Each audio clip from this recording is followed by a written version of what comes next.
2015 ദിലീഷ് പോത്തന്റെ സംവിധാനത്തിൽ പുറത്തിറങ്ങിയ മഹേഷിന്റെ പ്രതികാരം എന്ന ചിത്രത്തിലൂടെ സിനിമാ രംഗത്തെത്തിയ നടിയാണ് ലിജോ മോൾ ജോസ്. മികച്ച ചിത്രങ്ങളിലൂടെ മലയാള ചലച്ചിത്ര രംഗത്ത് എന്ന പോലെ തമിഴിലും ഈ നടി ഏറെ ശ്രദ്ധേയായി. ജയ് ഭീം എന്ന തമിഴ് ചിത്രത്തിൽ ഈ നടിയുടെ അഭിനയം ഏറെ പ്രശംസ നേടിയെടുത്തു. അടുത്തിടെ തന്റെ വ്യക്തി ജീവിതത്തിലെ ചില കാര്യങ്ങൾ ലിജോ മോൾ പങ്കുവയ്ക്കുകയുണ്ടായി.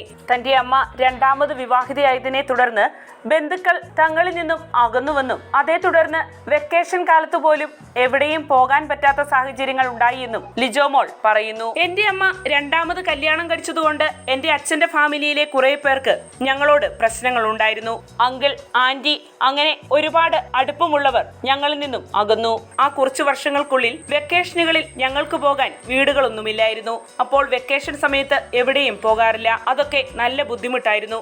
കാരണം അത്രയും കാലം ക്ലോസ് ആയിട്ടിരുന്ന ആളുകളാരും മിണ്ടാതിരിക്കുക എന്നത് എനിക്ക് ഏറെ പ്രയാസമായി മാറി. ലിജോ മോൾ പങ്കുവെക്കുന്നു.